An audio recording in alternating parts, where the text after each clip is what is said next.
Hello बच्चों, let's read this question. The question says which one of the following common sexually transmitted disease जो कि completely curable होती है जब उसको डिटेक्ट किया जाता है अर्ली एंड प्रॉपरली ट्रीट किया जाता है, तो कौन सी कॉमन सेक्सुअली ट्रांसमिटेड डिजीज है? ऑप्शन है gonorrhoea, hepatitis B, HIV infection या फिर जेनिटल हर्ब्स।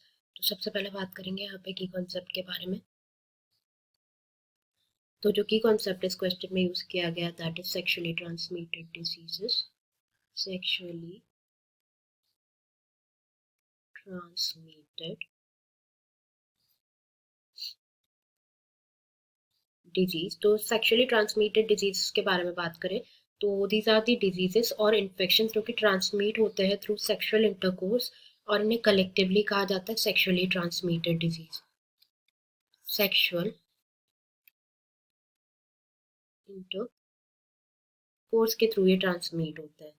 तो और इन्हें जो है वेनेरियल डिजीज भी कहा जाता है, रिप्रोडक्टिव ट्रैक्ट इन्फेक्शन भी कहा जाता है। एग्जाम्पल्स देखें अगर हम सेक्सुअली ट्रांसमिटेड डिजीजेस के, तो it includes gonorrhoea,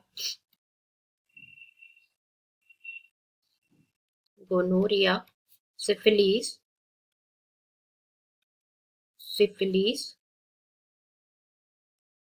genital herpes,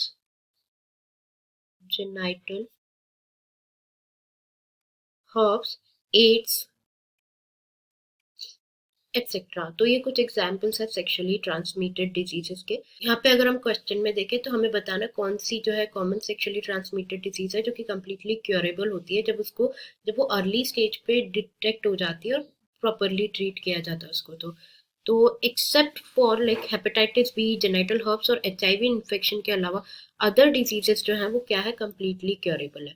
the disease which are not completely curable are hepatitis B,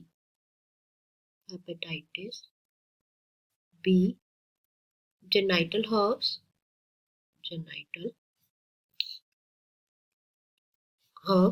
और HIV इन्फेक्शंस जो एड्स जो डिजीज है, ये इनको छोड़ के जो रिमेनिंग सेक्सुअली ट्रांसमिटेड डिजीजेस है वो क्या है, कम्प्लीटली क्यूरेबल है अगर वो अर्ली स्टेज पे डिटेक्ट हो जाए, प्रॉपरली ट्रीट हो जाए। तो यहाँ पे देखें तो गोनोरिया हमने देखा the diseases which can not be completely curable are hepatitis B, genital herbs और एड्स।